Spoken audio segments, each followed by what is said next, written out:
अल्लाह के नाम से जो बड़ा ही मेहरबान और रहम करने वाला है। हामीम। इस किताब का अवतरण अल्लाह प्रभुत्वशाली और तत्वदर्शी की ओर से है। हमने जमीन और आसमानों को और उन सारी चीजों को जो उनके बीच में हैं हक के साथ और एक विशेष अवधि के निर्धारण के साथ पैदा किया है, मगर ये इनकार करने वाले लोग उस वास्तविकता से मुंह मोड़े हुए हैं जिससे इनको सावधान किया गया है। ए नबी, इनसे कहो, कभी तुमने आंखें खोलकर देखा भी कि वे हस्तियां हैं क्या जिन्हें तुम अल्लाह को छोड़कर पुकारते हो? तनिक मुझे दिखाओ तो सही कि जमीन में उन्होंने क्या पैदा किया है, या आसमानों की सृष्टि और व्यवस्था में उनका कोई हिस्सा है? इससे पहले आई हुई कोई किताब या ज्ञान का कोई अवशेष इन धारणाओं के प्रमाण में तुम्हारे पास हो तो वही ले आओ अगर तुम सच्चे हो। आखिर उस व्यक्ति से ज्यादा बहका हुआ इंसान और कौन होगा जो अल्लाह को छोड़कर उनको पुकारे, जो क़यामत तक उसे उत्तर नहीं दे सकते, बल्कि इससे भी बेखबर हैं कि पुकारने वाले उनको पुकार रहे हैं। और जब सभी इंसान इकट्ठा किए जाएंगे उस समय वे अपने पुकारने वालों के दुश्मन और उनकी उपासनाओं के इनकार करने वाले होंगे। इन लोगों को जब हमारी साफ साफ आयतें सुनाई जाती हैं और सत्य इनके सामने आ जाता है तो ये इनकार करने वाले लोग उसके बारे में कहते हैं कि ये तो खुला जादू है। क्या उनका कहना यह है कि रसूल ने इसे खुद घड़ लिया है? इनसे कहो, अगर मैंने इसे खुद घड़ लिया है तो तुम मुझे अल्लाह की पकड़ से कुछ भी न बचा सकोगे। जो बातें तुम बनाते हो अल्लाह उनको खूब जानता है। मेरे और तुम्हारे बीच वही गवाही देने के लिए काफी है, और वो बड़ा माफ करने वाला और रहम करने वाला है। इनसे कहो, मैं कोई निराला रसूल तो नहीं हूं। मैं नहीं जानता कि कल तुम्हारे साथ क्या होना है और मेरे साथ क्या। मैं तो सिर्फ उस प्रकाशना यानी वही का अनुगमन करता हूं जो मेरे पास भेजी जाती है, और मैं एक साफ साफ सावधान कर देने वाले के सिवा और कुछ नहीं हूं। ए नबी, इनसे कहो, कभी तुमने सोचा भी कि अगर ये वाणी अल्लाह ही की ओर से हुई और तुमने इसका इनकार कर दिया तो तुम्हारा क्या परिणाम होगा? और इस जैसी एक वाणी पर तो इस्राएल की संतान का एक गवाह गवाही भी दे चुका है। वो ईमान ले आया और तुम अपने घमंड में पड़े रहे। ऐसे जालिमों को अल्लाह मार्ग नहीं दिखाया करता।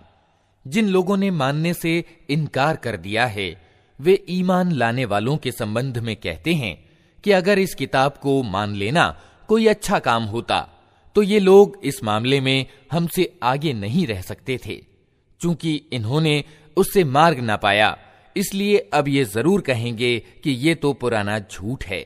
हालांकि इससे पहले मूसा की किताब मार्गदर्शक और दयालुता बनकर आ चुकी है, और ये किताब उसकी पुष्टि करने वाली अरबी भाषा में आई है ताकि जालिमों को सावधान कर दे और उत्तम नीति अपनाने वालों को खुशखबरी दे दे।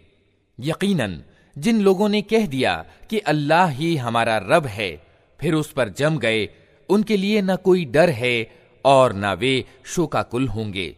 ऐसे लोग जन्नत यानी स्वर्ग में जाने वाले हैं, जहां वे हमेशा रहेंगे अपने उन कर्मों के बदले जो वे दुनिया में करते रहे हैं।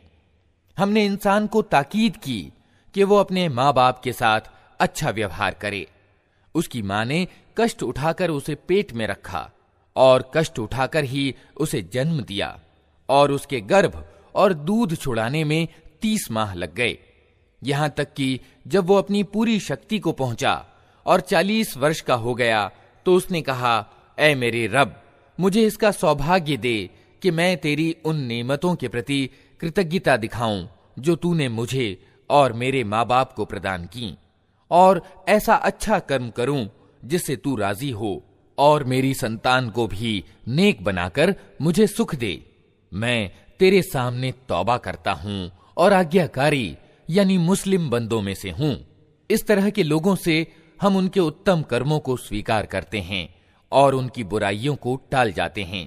ये जन्नती लोगों में शामिल होंगे उस सच्चे वादे के मुताबिक जो उनसे किया जाता रहा है। और जिस व्यक्ति ने अपने माँ बाप से कहा, उफ, तंग कर दिया तुमने, क्या तुम मुझे इससे डराते हो कि मैं मरने के बाद कब्र से निकाला जाऊंगा? हालांकि मुझसे पहले बहुत सी नस्लें गुजर चुकी हैं, उनमें से तो कोई उठकर ना आया। माँ और बाप अल्लाह की दुहाई देकर कहते हैं, अरे बदनसीब, मान जा, अल्लाह का वादा सच्चा है। मगर वो कहता है, ये सब अगले समयों की पुरातन कहानियां हैं। ये लोग हैं जिन पर अजाब का फैसला चस्पा हो चुका है। इनसे पहले जिन्नों और इंसानों के जो टोले इसी आचार के हो गुजरे हैं, उन्हीं में ये भी जा सम्मिलित होंगे। बेशक ये घाटे में रह जाने वाले लोग हैं। दोनों गिरोहों में से हर एक के दर्जे उनके कर्मों के अनुसार हैं, ताकि अल्लाह उनके किए का पूरा पूरा बदला उनको दे। उन पर जुल्म हरगिज न किया जाएगा। फिर जब ये इनकार करने वाले आग के सामने ला खड़े किए जाएंगे, तो इनसे कहा जाएगा, तुम अपने हिस्से की नेमतें अपनी दुनिया की जिंदगी में समाप्त कर चुके और उनका मजा तुम ले चुके। अब जो घमंड तुम जमीन में किसी हक के बिना करते रहे और जो अवज्ञाएं तुमने की, उनके बदले में आज तुमको रुसवाई का अजाब दिया जाएगा। तनिक इन्हें आद के भाई हूद का किस्सा सुनाओ, जबकि उसने अहकाफ में अपनी कौम को सावधान किया था। और ऐसे सावधान करने वाले उससे पहले भी गुजर चुके थे और उसके बाद भी आते रहे कि अल्लाह के सिवा किसी की बंदगी न करो, मुझे तुम्हारे हक में एक बड़े भयंकर दिन के अजाब का डर है। उन्होंने कहा, क्या तू इसलिए आया है कि हमें बहकाकर हमारे इलाहों यानी उपास्यों से फेर दे? अच्छा, तो ले आना अपना वो अजाब जिससे तू हमें डराता है, अगर वास्तव में तू सच्चा है। उसने कहा, इसका ज्ञान तो अल्लाह को है, मैं सिर्फ वो संदेश तुम्हें पहुंचा रहा हूं जिसे देकर मुझे भेजा गया है, मगर मैं देख रहा हूं कि तुम लोग अज्ञानता बरत रहे हो। फिर जब उन्होंने उस अजाब को अपनी घाटियों की ओर आते देखा, तो कहने लगे, ये बादल है जो हमें सिंचित कर देगा। नहीं, बल्कि ये वही चीज है जिसके लिए तुम जल्दी मचा रहे थे।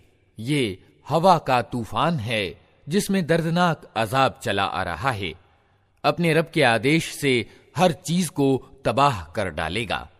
आखिरकार उनकी दशा ये हुई कि उनके रहने की जगहों के सिवा वहां कुछ दिखाई न देता था। इस तरह हम अपराधियों को बदला दिया करते हैं। उनको हमने वो कुछ दिया था जो तुम लोगों को नहीं दिया है।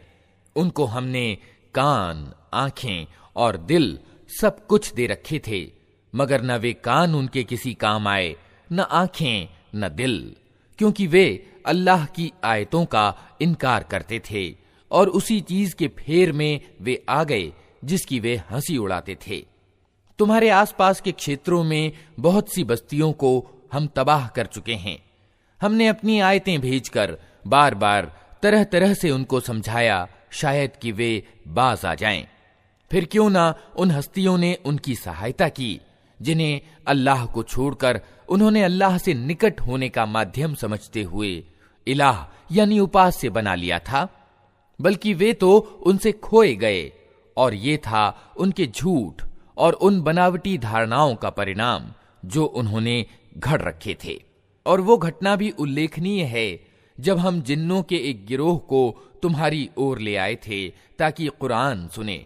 जब वे उस जगह पहुंचे जहां तुम कुरान पढ़ रहे थे, तो उन्होंने आपस में कहा, चुप हो जाओ। फिर जब वो पढ़ा जा चुका तो वे सावधान करने वाले बनकर अपनी कौम की ओर पलटे।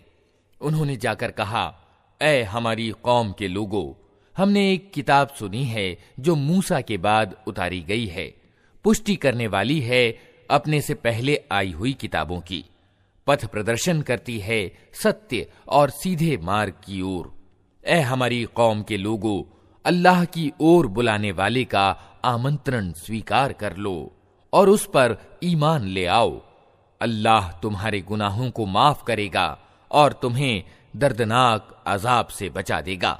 और जो कोई अल्लाह के आमंत्रण करता यानी दावत देने वाले की बात न माने, वो न जमीन में खुद कोई बलबूता रखता है कि अल्लाह को तंग कर दे और न उसके कोई ऐसे सहायक और संरक्षक हैं कि अल्लाह से उसको बचा लें।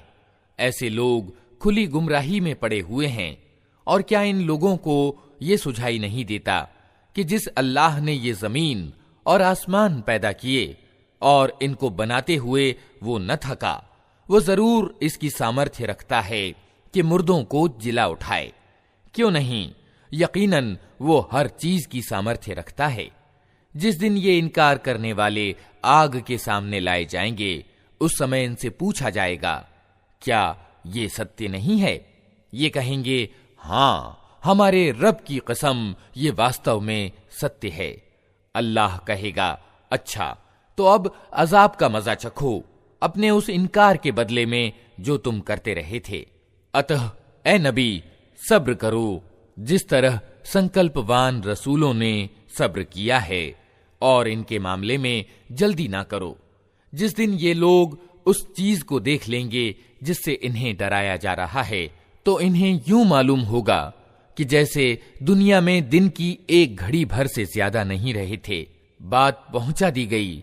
अब क्या अवज्ञाकारी लोगों की सिवा और कोई तबाह होगा? अल्लाह के नाम से जो बड़ा ही मेहरबान और रहम करने वाला है। जिन लोगों ने इनकार किया और अल्लाह के रास्ते से रोका, अल्लाह ने उनके कर्मों को अकारथ कर दिया। और जो लोग ईमान लाए और जिन्होंने अच्छे कर्म किए और उस चीज को मान लिया जो मुहम्मद पर अवतरित हुई है, और है वो सर्वथा सत्य उनके रब की ओर से, अल्लाह ने उनकी बुराइयां उनसे दूर कर दी और उनका हाल ठीक कर दिया। ये इसलिए कि इनकार करने वालों ने असत्य का अनुसरण किया और ईमान लाने वालों ने उस सत्य का अनुसरण किया जो उनके रब की ओर से आया है। इस तरह अल्लाह लोगों को उनकी ठीक ठीक हैसियत बताए देता है।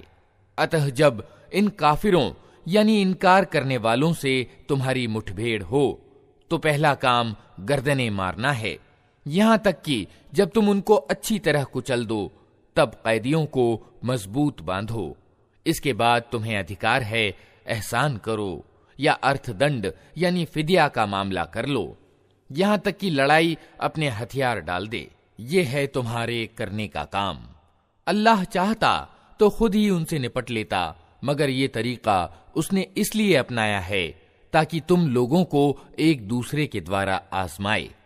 और जो लोग अल्लाह के मार्ग में मारे जाएंगे, अल्लाह उनके कर्मों को हरगिज अकारथ न करेगा। वो उनको मार्ग दिखाएगा, उनका हाल ठीक कर देगा और उनको उस जन्नत में दाखिल करेगा जिससे वो उनको परिचित करा चुका है। ऐ लोगो जो ईमान लाए हो, अगर तुम अल्लाह की सहायता करोगे तो वो तुम्हारी सहायता करेगा और तुम्हारे कदम मजबूत जमा देगा।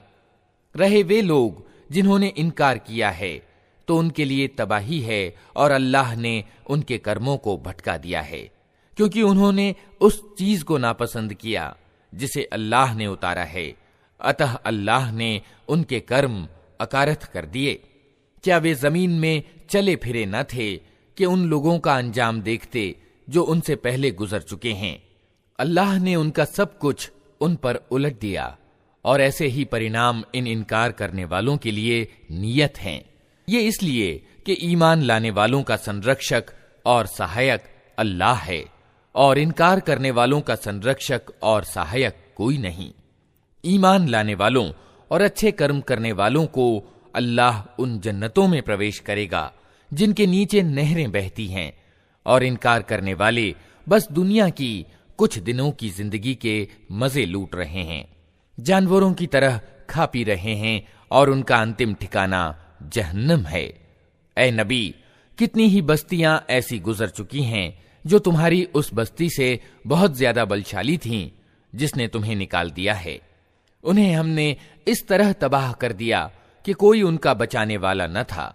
भला कहीं ऐसा हो सकता है कि जो अपने रब की ओर से एक स्पष्ट और प्रत्यक्ष मार्ग पर हो, वो उन लोगों की तरह हो जाए जिनके लिए उनका बुरा कर्म सुहाना बना दिया गया है और वे अपनी इच्छाओं के अनुगामी बन गए हैं।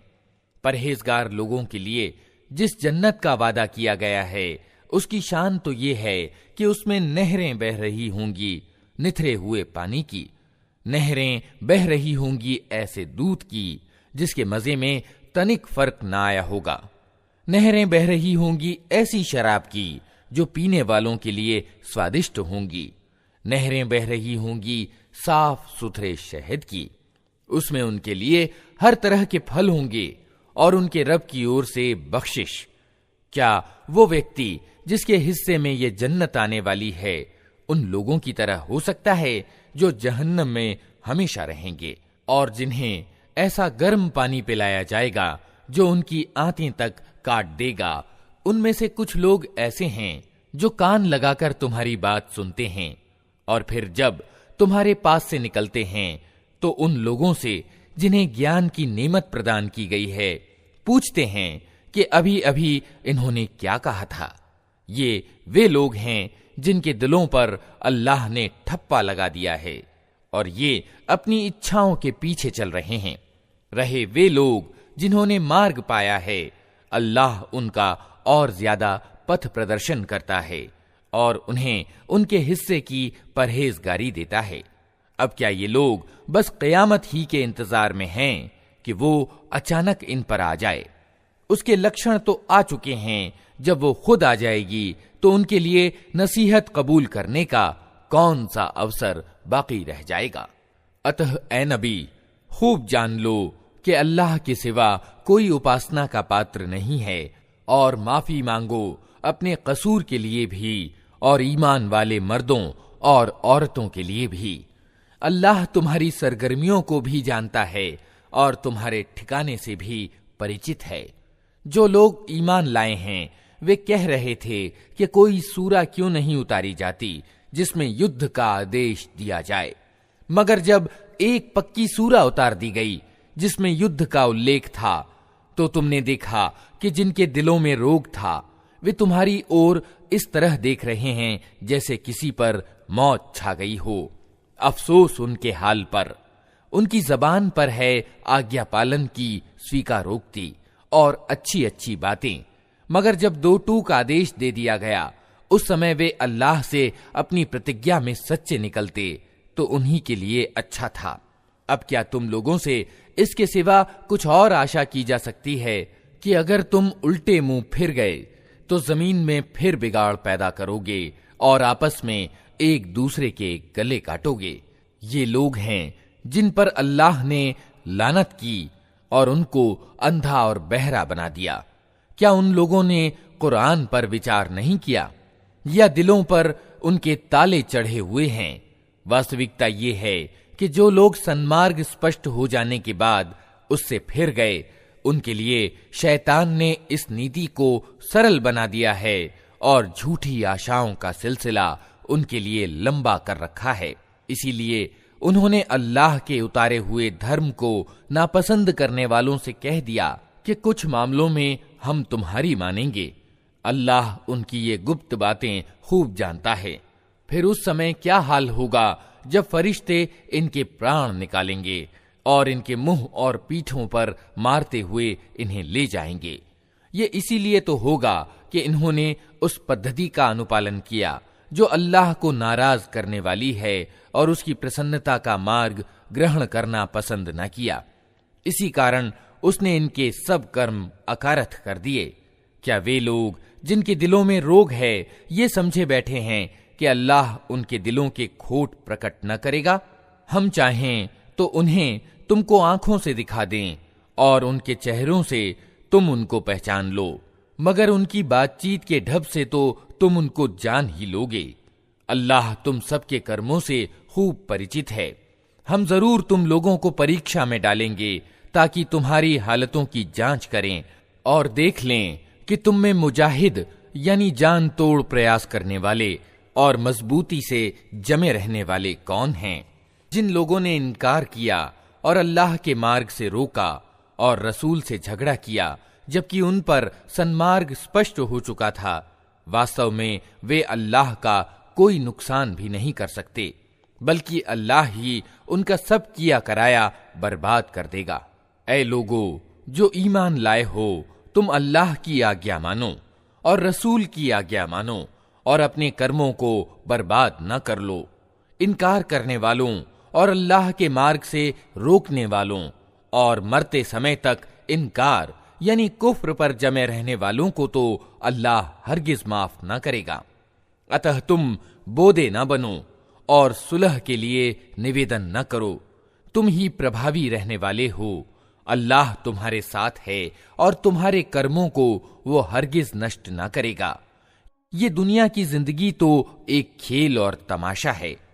अगर तुम ईमान रखो और तकवा यानी धर्म परायणता की नीति पर चलते रहो तो अल्लाह तुम्हारे कर्मों का बदला तुमको देगा और वो तुम्हारे माल तुमसे न मांगेगा। अगर कहीं वो तुम्हारे माल तुमसे मांग ले और सब के सब तुमसे तलब कर ले तो तुम कंजूसी करोगे और वो तुम्हारे खोट उभार लाएगा। देखो, तुम लोगों को आमंत्रण दिया जा रहा है कि अल्लाह के मार्ग में माल खर्च करो। इस पर तुम में से कुछ लोग हैं जो कंजूसी कर रहे हैं, हालांकि जो कंजूसी करता है वो वास्तव में अपने आप ही से कंजूसी कर रहा है। अल्लाह तो धनी है, तुम ही उसके मोहताज हो। अगर तुम मुंह मोड़ोगे तो अल्लाह तुम्हारी जगह किसी दूसरी कौम को ले आएगा और वे तुम जैसे न होंगे। अल्लाह के नाम से जो बड़ा ही मेहरबान और रहम करने वाला है। ऐ नबी, हमने तुमको खुली विजय प्रदान कर दी ताकि अल्लाह तुम्हारी अगली पिछली हर कोताही को माफ करे और तुम पर अपनी नेमत पूरी कर दे और तुम्हें सीधा मार्ग दिखाए और तुमको बड़ी सहायता प्रदान करे। वही है जिसने ईमान वालों के दिलों में सकीनत यानी शांति उतारी ताकि अपने ईमान के साथ वे एक और ईमान बढ़ा लें। जमीन और आसमानों की सब सेनाएं अल्लाह के अधिकार में हैं और वो सर्वज्ञ और तत्वदर्शी है। उसने ये काम इसलिए किया है ताकि ईमान वाले मर्दों और ईमान वाली औरतों को हमेशा रहने के लिए ऐसी जन्नतों में प्रवेश कराए जिनके नीचे नहरें बह रही होंगी और उनकी बुराइयां उनसे दूर कर दे। अल्लाह की दृष्टि में ये बड़ी सफलता है और उन मुनाफिक यानी मिथ्याचारी मर्दों और औरतों और बहुदेववादी मर्दों और औरतों को सजा दे जो अल्लाह के संबंध में बुरे गुमान रखते हैं। बुराई के फेर में वे खुद ही आ गए। अल्लाह का प्रकोप उन पर हुआ और उसने उन पर लानत की और उनके लिए जहन्नम तैयार कर दिया जो बहुत ही बुरा ठिकाना है। आसमानों और जमीन की सेनाएं अल्लाह ही के अधिकार में हैं और वो प्रभुत्वशाली और तत्वदर्शी है। ऐ नबी, हमने तुमको गवाही देने वाला, खुशखबरी देने वाला और सावधान कर देने वाला बनाकर भेजा है ताकि ऐ लोगों, तुम अल्लाह और उसके रसूल पर ईमान लाओ और उसका अर्थात रसूल का साथ दो, उसका आदर और सम्मान करो और सुबह और शाम अल्लाह की तस्बीह यानी गुणगान करते रहो। ऐ नबी, जो लोग तुमसे बैत कर रहे थे वे वास्तव में अल्लाह से बैत कर रहे थे। उनके हाथ पर अल्लाह का हाथ था। अब जो इस प्रतिज्ञा यानी अहद को भंग करेगा उसके प्रतिज्ञा भंग करने का वबाल उसके अपने ही ऊपर होगा और जो उस प्रतिज्ञा को पूरा करेगा जो उसने अल्लाह से की है, अल्लाह जल्द ही उसको बड़ा बदला प्रदान करेगा। ऐ नबी, अरब बद्दुओं में से जो लोग पीछे छोड़ दिए गए थे अब वे आकर जरूर तुमसे कहेंगे कि हमें अपने मालों और बाल बच्चों की चिंता ने व्यस्त कर रखा था, आप हमारे लिए माफी की दुआ करें। ये लोग अपनी जबानों से वे बातें कहते हैं जो इनके दिलों में नहीं होती। इनसे कहना, अच्छा यही बात है तो कौन तुम्हारे मामले में अल्लाह के फैसले को रोक देने का कुछ भी अधिकार रखता है? अगर वो तुम्हें कोई हानि पहुंचाना चाहे या लाभ पहुंचाना चाहे, तुम्हारे कर्मों की तो अल्लाह ही खबर रखता है। मगर सत्य बात वो नहीं है जो तुम कह रहे हो, बल्कि तुमने यूं समझा कि रसूल और ईमान वाले अपने घर वालों में हरगिज पलटकर ना आ सकेंगे और ये ख्याल तुम्हारे दिलों को बहुत भला लगा और तुमने बहुत बुरे गुमान किए और तुम बड़े ही बदकिस्मत लोग हो। अल्लाह और उसके रसूल पर जो लोग ईमान न रखते हों ऐसे इनकार करने वालों के लिए हमने भड़कती हुई आग तैयार कर रखी है। आसमानों और जमीन के राज का मालिक अल्लाह ही है, जिसे चाहे माफ करे और जिसे चाहे सजा दे, और वो बड़ा ही मेहरबान और रहम करने वाला है। जब तुम गनीमत का माल हासिल करने के लिए जाने लगोगे तो ये पीछे छोड़े जाने वाले लोग तुमसे जरूर कहेंगे कि हमें भी अपने साथ चलने दो। ये चाहते हैं कि अल्लाह के फरमान को बदल दें। इनसे साफ साफ कह देना कि तुम कदापि हमारे साथ नहीं चल सकते। अल्लाह पहले ही ये कह चुका है। ये कहेंगे कि नहीं, बल्कि तुम लोग हमसे ईर्ष्या कर रहे हो। हालांकि बात ईर्ष्या की नहीं है, बल्कि ये लोग सही बात को कम ही समझते हैं। इन पीछे छोड़े जाने वाले अरब बद्दुओं से कहना कि जल्द ही तुम्हें ऐसे लोगों से लड़ने के लिए बुलाया जाएगा जो बड़े बलशाली हैं। तुमको उनसे युद्ध करना होगा या वे आज्ञाकारी हो जाएंगे। उस समय अगर तुमने जिहाद के आदेश का पालन किया तो अल्लाह तुम्हें अच्छा बदला देगा, और अगर तुम फिर उसी तरह मुंह मोड़ गए जिस तरह पहले मोड़ चुके हो तो अल्लाह तुमको दर्दनाक अजाब देगा। हाँ, अगर अंधा और लंगड़ा और बीमार जिहाद के लिए न आए तो कोई हरज नहीं। जो कोई अल्लाह और उसके रसूल की आज्ञा का पालन करेगा, अल्लाह उसे उन जन्नतों में प्रवेश कराएगा जिनके नीचे नहरें बह रही होंगी, और जो मुंह फेरेगा उसे वो दर्दनाक अजाब देगा। अल्लाह ईमान लाने वालों से खुश हो गया जब वे पेड़ के नीचे तुमसे बैत कर रहे थे। उनके दिलों का हाल उसको मालूम था, इसलिए उसने उन पर सकीनत यानी शांति उतारी। उनको इनाम में करीब की विजय प्रदान की और गनीमत का बहुत सा माल उन्हें प्रदान कर दिया, जिसे वे जल्द ही प्राप्त करेंगे। अल्लाह प्रभुत्वशाली और तत्वदर्शी है। अल्लाह तुमसे बहुत सी गनीमतों का वादा करता है जिन्हें तुम प्राप्त करोगे। तात्कालिक रूप में तो ये विजय उसने तुम्हें प्रदान कर दी और लोगों के हाथ तुम्हारे विरुद्ध उठने से रोक दिए, ताकि ये ईमान वालों के लिए एक निशानी बन जाए और अल्लाह तुम्हें सीधा मार्ग दिखाए। इसके अलावा दूसरी और गनीमतों का भी वो तुमसे वादा करता है जिन पर तुम अभी काबू नहीं पा सके हो, और अल्लाह ने उनको घेर रखा है। अल्लाह को हर चीज की सामर्थ्य प्राप्त है। ये काफिर लोग अगर इस समय तुमसे लड़ गए होते तो यकीनन पीठ फेरते और कोई संरक्षक और सहायक न पाते। ये अल्लाह की रीति यानी सुन्नत है जो पहले से चली आ रही है, और तुम अल्लाह की रीति में कोई परिवर्तन न पाओगे। वही है जिसने मक्का की घाटी में उनके हाथ तुमसे और तुम्हारे हाथ उनसे रोक दिए, हालांकि वो उन पर तुम्हें काबू दे चुका था, और जो कुछ तुम कर रहे थे अल्लाह उसे देख रहा था। वही लोग तो हैं जिन्होंने इनकार किया और तुमको प्रतिष्ठित मस्जिद यानी काबा से रोका, और कुर्बानी के ऊंटों को उनकी कुर्बानी की जगह न पहुंचने दिया। अगर मक्का में ऐसे ईमान वाले मर्द और ईमान वाली औरतें मौजूद न होती जिन्हें तुम नहीं जानते, और ये आशंका न होती कि बेखबरी में तुम उन्हें कुचल दोगे और इससे तुम दोषी ठहरोगे, तो युद्ध न रोका जाता। रोका वो इसलिए गया ताकि अल्लाह अपनी दयालुता में जिसे चाहे दाखिल कर ले। वे ईमान वाले यानी मोमिन अलग हो गए होते तो मक्का वालों में से जो काफिर थे उनको हम जरूर कठोर सजा देते। यही कारण है कि जब उन काफिरों ने अपने दिलों में अज्ञान का पक्षपात बिठा लिया तो अल्लाह ने अपने रसूल और ईमान वालों पर सकीनत यानी शांति उतारी और ईमान वालों को परहेजगारी यानी तकवा की बात का पाबंद रखा कि वही उसके ज्यादा हकदार और उसके योग्य थे। अल्लाह हर चीज का ज्ञान रखता है।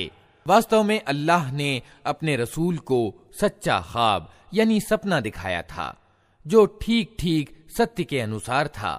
अगर अल्लाह ने चाहा तो तुम जरूर प्रतिष्ठित मस्जिद यानी काबा में पूरे अम्न यानी शांति के साथ प्रवेश करोगे, अपने सिर मुंडवाओगे और बाल कटवाओगे और तुम्हें कोई डर न होगा। वो उस बात को जानता था जिसे तुम न जानते थे, इसलिए वो ख्वाब पूरा होने से पहले उसने ये करीब की विजय तुम्हें प्रदान कर दी। वो अल्लाह ही है जिसने अपने रसूल को मार्गदर्शन और सत्य धर्म के साथ भेजा है ताकि उसको पूरे के पूरे धर्म पर प्रभुत्व प्रदान कर दे, और इस हकीकत पर अल्लाह की गवाही काफी है। मोहम्मद अल्लाह के रसूल हैं और जो लोग उनके साथ हैं वे काफिरों के मुकाबले में कठोर और आपस में दयालु हैं। तुम जब देखोगे उन्हें रुकू और सजदों और अल्लाह के अनुग्रह और उसकी प्रसन्नता की तलब में व्यस्त पाओगे। सजदों के प्रभाव उनके चेहरों पर मौजूद हैं जिनसे वे अलग पहचाने जाते हैं। ये है उनकी विशेषता तौरात में, और इंजील में उनकी मिसाल यूं दी गई है कि मानो एक खेती है जिसने पहले कोंपल निकाली, फिर उसको मजबूत किया, फिर वो गदराई, फिर अपने तने पर खड़ी हो गई। खेती करने वालों को वो खुश करती है ताकि काफिर उनके फलने फूलने पर जलें। उस गिरोह के लोग जो ईमान लाए हैं और जिन्होंने अच्छे कर्म किए हैं, अल्लाह ने उनसे माफी और बड़े बदले का वादा किया है। अल्लाह के नाम से जो बड़ा ही मेहरबान और रहम करने वाला है। ऐ लोगो जो ईमान लाए हो, अल्लाह और उसके रसूल से आगे न बढ़ो और अल्लाह से डरो। अल्लाह सब कुछ सुनने और जानने वाला है। ऐ लोगो जो ईमान लाए हो, अपनी आवाज नबी की आवाज से ऊंची न करो और न नबी के साथ ऊंची आवाज से बात करो, जिस तरह तुम आपस में एक दूसरे से करते हो। कहीं ऐसा न हो कि तुम्हारा किया कराया सब नष्ट हो जाए और तुम्हें खबर भी न हो। जो लोग अल्लाह के रसूल के सामने बात करते हुए अपनी आवाज दबी रखते हैं, वे वास्तव में वही लोग हैं जिनके दिलों को अल्लाह ने परहेजगारी के लिए जांच लिया है। उनके लिए माफी है और बड़ा बदला। ऐ नबी, जो लोग तुम्हें कमरों के बाहर से पुकारते हैं उनमें से ज्यादातर बुद्धिहीन हैं। यदि वे तुम्हारे बाहर निकलने तक सब्र करते तो उन्हीं के लिए अच्छा था। अल्लाह माफ करने वाला और दयावान है। ऐ लोगो जो ईमान लाए हो, अगर कोई अवज्ञाकारी तुम्हारे पास कोई खबर लेकर आए तो छानबीन कर लिया करो, कहीं ऐसा न हो कि तुम किसी गिरोह को बेखबरी में हानि पहुंचा बैठो और फिर अपने किए पर तुम्हें पछतावा हो। खूब जान रखो कि तुम्हारे बीच अल्लाह का रसूल मौजूद है। अगर वो बहुत से मामलों में तुम्हारी बात मान लिया करे तो तुम खुद ही कठिनाइयों में ग्रस्त हो जाओ, मगर अल्लाह ने तुमको ईमान का प्रेम दिया और उसको तुम्हारे लिए प्रिय बना दिया, और कुफ्र यानी इनकार और उल्लंघन और अवज्ञा से तुमको विमुख कर दिया। ऐसे ही लोग अल्लाह के अनुग्रह और उपकार से सन्मार्ग पर हैं, और अल्लाह सर्वज्ञ और तत्वदर्शी है। और अगर ईमान वालों में से दो गिरोह आपस में लड़ जाएं, तो उनके बीच सुलह कराओ। फिर अगर उनमें से एक गिरोह दूसरे गिरोह पर ज्यादती करे तो ज्यादती करने वाले से लड़ो, यहां तक कि वो अल्लाह के आदेश की ओर पलट आए। फिर अगर वो पलट आए तो उनके बीच इंसाफ के साथ सुलह करा दो, और इंसाफ करो कि अल्लाह इंसाफ करने वालों को पसंद करता है। ईमान वाले तो एक दूसरे के भाई हैं, अतः अपने भाइयों के बीच संबंधों को ठीक करो और अल्लाह से डरो। आशा है कि तुम पर दया की जाएगी। ऐ लोगो जो ईमान लाए हो, न मर्द दूसरे मर्दों की हंसी उड़ाएं, हो सकता है कि वे उनसे अच्छे हों, और न औरतें दूसरी औरतों की हंसी उड़ाएं, हो सकता है कि वे उनसे अच्छी हों। आपस में एक दूसरे पर व्यंग्य न करो और न एक दूसरे को बुरी उपाधि से याद करो। ईमान लाने के बाद दुराचार में नाम पैदा करना बहुत बुरी बात है। जो लोग इस नीति से बाज न आए वे जालिम हैं। ऐ लोगो जो ईमान लाए हो, बहुत गुमान करने से बचो कि कुछ गुमान गुनाह होते हैं। टोह में मत पड़ो, और तुम में से कोई किसी की पीठ पीछे निंदा यानी गीबत न करे। क्या तुम में कोई ऐसा है जो अपने मरे हुए भाई का मांस खाना पसंद करेगा? देखो, तुम खुद इससे घिन खाते हो। अल्लाह से डरो, अल्लाह बड़ा तौबा कबूल करने वाला और दयावान है। लोगो, हमने तुमको एक मर्द और एक औरत से पैदा किया और फिर तुम्हारी कौमें और बिरादरियां बना दी ताकि तुम एक दूसरे को पहचानो। वास्तव में अल्लाह की दृष्टि में तुम में सबसे ज्यादा प्रतिष्ठित वो है जो तुम में सबसे ज्यादा परहेजगार है। यकीनन अल्लाह सब कुछ जानने वाला और खबर रखने वाला है। ये बद्दू कहते हैं कि हम ईमान लाए। इनसे कहो, तुम ईमान नहीं लाए, बल्कि यूं कहो कि हम आज्ञाकारी हो गए।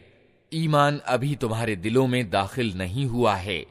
अगर तुम अल्लाह और उसके रसूल के आज्ञाकारी हो जाओ तो वो तुम्हारे कर्मों के बदले में कोई कमी न करेगा। यकीनन अल्लाह बड़ा माफ करने वाला और दयावान है। वास्तव में तो ईमान वाले वे हैं जो अल्लाह और उसके रसूल पर ईमान लाए, फिर उन्होंने कोई शक न किया और अपनी जानों और मालों से अल्लाह के मार्ग में जिहाद यानी जान तोड़ प्रयास किया। वही सच्चे लोग हैं। ए नबी, इन ईमान के दावेदारों से कहो, क्या तुम अल्लाह को अपने दीन की सूचना दे रहे हो, हालांकि अल्लाह जमीन और आसमानों की प्रत्येक चीज को जानता है और हर चीज का ज्ञान रखता है। ये लोग तुम पर एहसान जताते हैं कि इन्होंने इस्लाम कबूल कर लिया। इनसे कहो, अपने इस्लाम का एहसान मुझ पर ना रखो, बल्कि अल्लाह तुम पर अपना एहसान रखता है कि उसने तुम्हें ईमान की राह दिखा दी, अगर तुम वास्तव में अपने ईमान के दावे में सच्चे हो। अल्लाह जमीन और आसमानों की हर छिपी चीज का ज्ञान रखता है और जो कुछ तुम करते हो वो सब उसकी दृष्टि में है। अल्लाह के नाम से जो बड़ा ही मेहरबान और रहम करने वाला है। काफ, कसम है कुरान मजीद की। बल्कि इन लोगों को आश्चर्य इस बात पर हुआ कि एक सावधान करने वाला खुद इन्हीं में से इनके पास आ गया। फिर इनकार करने वाले कहने लगे, ये तो आश्चर्यजनक बात है। क्या जब हम मर जाएंगे और मिट्टी हो जाएंगे तो दोबारा उठाए जाएंगे? ये वापसी तो बुद्धि से परे दूर की बात है। हालांकि जमीन इनके शरीर में से जो कुछ खाती है वो सब हमको मालूम है और हमारे पास एक किताब है जिसमें सब कुछ सुरक्षित है। बल्कि इन लोगों ने तो जिस समय सत्य इनके पास आया उसी समय उसे साफ झुठला दिया। इसी कारण अब ये उलझन में पड़े हुए हैं। अच्छा, तो क्या इन्होंने कभी अपने ऊपर आसमान की ओर नहीं देखा? किस तरह हमने उसे बनाया और सुसज्जित किया और उसमें कहीं कोई दरार नहीं है। और जमीन को हमने बिछाया और उसमें पहाड़ जमाए और उसमें हर तरह की सुदृश्य वनस्पतियां उगा दी। ये सारी चीजें आंखें खोलने वाली और शिक्षा देने वाली हैं हर उस बंदे के लिए जो सत्य की ओर रुजू करने वाला हो। और आकाश से हमने बरकत वाला पानी उतारा, फिर उससे बाग और फसल के अनाज और ऊंचे ऊंचे खजूर के पेड़ पैदा कर दिए, जिन पर फलों से लदे हुए गुच्छे तह पर तह लगते हैं। ये प्रबंध है बंदों को रोजी देने का। उस पानी से हम एक मुर्दा जमीन को जीवन प्रदान करते हैं।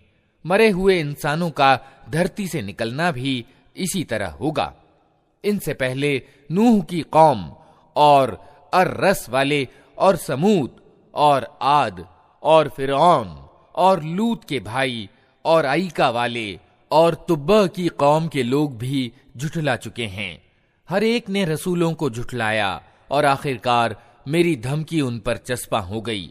क्या पहली बार पैदा करने से हम असमर्थ थे? मगर एक नई सृष्टि की ओर से ये लोग शक में पड़े हुए हैं। हमने इंसान को पैदा किया है और उसके दिल में उभरने वाले वसवसों तक को हम जानते हैं। हम उसकी गर्दन की रग से भी ज्यादा उससे करीब हैं और हमारे इस प्रत्यक्ष ज्ञान के अलावा दो लिखने वाले उसके दाएं और बाएं बैठे हर चीज अंकित कर रहे हैं। कोई शब्द उसके मुख से नहीं निकलता जिसे सुरक्षित करने के लिए एक उपस्थित रहने वाला निरीक्षक मौजूद न हो। फिर देखो, वो मौत की बेहोशी सत्य लेकर आ पहुंची। ये वही चीज है जिससे तू भागता था। और फिर सूर यानी नरसिंगा फूका गया। ये है वो दिन जिससे तुझे डराया जाता था। हर व्यक्ति इस हाल में आ गया कि उसके साथ एक हाँक कर लाने वाला है और एक गवाही देने वाला। इस चीज की ओर से तू गफलत में था। हमने वो पर्दा हटा दिया जो तेरे आगे पड़ा हुआ था और आज तेरी निगाह बड़ी तेज है। उसके साथी ने कहा, ये जो मुझे सौंपा गया था हाजिर है। आदेश दिया गया, फेंक दो जहन्नम में हर कट्टे काफिर को जो सत्य से द्वेष रखता था, भलाई को रोकने वाला और सीमा का उल्लंघन करने वाला था, संदेह में पड़ा हुआ था और अल्लाह के साथ किसी दूसरे को इलाह यानी पूज्य बनाए बैठा था। डाल दो उसे कठोर अजाब में। उसके साथी ने कहा, ऐ पालनहार, मैंने इसको सरकश नहीं बनाया, बल्कि ये खुद ही परले दर्जे की गुमराही में पड़ा हुआ था। जवाब में कहा गया, मेरे सामने झगड़ा न करो, मैं तुमको पहले ही बुरे परिणाम से सावधान कर चुका था। मेरे यहां बात पलटी नहीं जाती और मैं अपने बंदों पर जुल्म तोड़ने वाला नहीं हूं। वो दिन जबकि हम जहन्नम से पूछेंगे कि क्या तू भर गई, और वो कहेगी क्या और कुछ है, और जन्नत परहेजगारों के करीब लाई जाएगी, कुछ भी दूर न होगी। कहा जाएगा, यह है वो चीज जिसका तुमसे वादा किया जाता था, हर उस व्यक्ति के लिए जो बहुत रुजू करने वाला और बड़ी निगरानी करने वाला था, जो बिना देखे रहमान यानी करुणामय ईश्वर से डरता था और जो आसक्त हृदय लिए हुए आया है। प्रवेश करो जन्नत में सलामती के साथ। वो दिन शाश्वत जीवन का दिन होगा। वहां उनके लिए वो सब कुछ होगा जो वे चाहेंगे, और हमारे पास उससे ज्यादा भी बहुत कुछ उनके लिए है। हम इनसे पहले बहुत सी कौमों को तबाह कर चुके हैं जो इनसे बहुत ज्यादा शक्तिशाली थीं, और दुनिया के देशों को उन्होंने छान मारा था। फिर क्या वे कोई शरण लेने की जगह पा सके? इस इतिहास में शिक्षा सामग्री है हर उस व्यक्ति के लिए जो दिल रखता हो या जो ध्यान पूर्वक बात को सुने। हमने जमीन और आसमानों को और उनके बीच की सारी चीजों को 6 दिनों में पैदा कर दिया, और हमें कोई थकान न छू सकी। अतः ए नबी, जो बातें ये लोग बनाते हैं उन पर सब्र करो, और अपने रब की प्रशंसा के साथ उसकी तस्बीह यानी गुणगान करते रहो, सूर्योदय और सूर्यास्त से पहले और रात के समय। फिर उसकी तस्बीह यानी गुणगान करो और सजदा गुजारियों से निवृत्त होने के बाद भी। और सुनो, जिस दिन पुकारने वाला हर व्यक्ति के करीब ही से पुकारेगा, जिस दिन सब लोग कयामत के कोलाहल को ठीक ठीक सुन रहे होंगे, वो जमीन से मुर्दों के निकलने का दिन होगा। हम ही जीवन प्रदान करते हैं और हम ही मौत देते हैं, और हमारी ओर ही उस दिन सबको पलटना है, जब जमीन फटेगी और लोग उसके अंदर से निकलकर तेज तेज भागे जा रहे होंगे। ये इकट्ठा करना हमारे लिए बहुत आसान है। ऐ नबी, जो बातें ये लोग बना रहे हैं उन्हें हम खूब जानते हैं, और तुम्हारा काम उनसे बलपूर्वक बात मनवाना नहीं है। बस तुम इस कुरान के द्वारा हर उस व्यक्ति को नसीहत करो जो मेरी चेतावनी से डरे। अल्लाह के नाम से जो बड़ा ही मेहरबान और रहम करने वाला है। कसम है उन हवाओं की जो गर्द उड़ाने वाली हैं, फिर पानी से लदे हुए बादल उठाने वाली हैं, फिर नर्म चाल के साथ चलने वाली हैं, फिर एक बड़े कार्य यानी वर्षा का वितरण करने वाली हैं। तथ्य ये है कि जिस चीज से तुम्हें डराया जा रहा है वो सत्य है, और कर्मों का फल जरूर सामने आने वाला है। कसम है विभिन्न रूपों वाले आसमान की। परलोक के विषय में तुम्हारी बात एक दूसरे से भिन्न है। उससे वही विमुख होता है जो सत्य से फिरा हुआ है। मारे गए अटकल और गुमान से हुक्म लगाने वाले, जो अज्ञान में डूबे हुए और गफलत में मदहोश हैं, पूछते हैं आखिर वो बदला दिए जाने का दिन कब आएगा। वो उस दिन आएगा जब ये लोग आग पर तपाए जाएंगे। इनसे कहा जाएगा, अब चखो मजा अपने फितने का। ये वही चीज है जिसके लिए तुम जल्दी मचा रहे थे। अलबत्ता परहेजगार लोग उस दिन बागों और स्रोतों में होंगे, जो कुछ उनका रब उन्हें देगा उसे खुशी खुशी ले रहे होंगे। वे उस दिन के आने से पहले सुकर्मी थे, रातों को कम ही सोते थे, फिर वही रात के पिछले पहरों में माफी मांगा करते थे, और उनके मालों में हक था मांगने वाले और उनके लिए जो पाने से रह गए हों। जमीन में बहुत सी निशानियां हैं विश्वास करने वालों के लिए, और खुद तुम्हारे अपने अस्तित्व में हैं। क्या तुमको सूझता नहीं? आसमान ही में है तुम्हारी रोजी भी और वो चीज भी जिसका तुमसे वादा किया जा रहा है। अतः कसम है आसमान और जमीन के मालिक की, ये बात सत्य है, ऐसी ही विश्वसनीय जैसे तुम बोल रहे हो। ए नबी, इब्राहिम के आदरणीय मेहमानों का किस्सा भी तुम्हें पहुंचा है। जब वे उसके यहां आए तो कहा, आपको सलाम है। उसने कहा, आप लोगों को भी सलाम है, कुछ अपरिचित से लोग हैं। फिर वो चुपके से अपने घर वालों के पास गया और एक भुना हुआ मोटा ताजा बछड़ा लाकर मेहमानों के सामने पेश किया। उसने कहा, आप लोग खाते नहीं? फिर वो अपने दिल में उनसे डरा।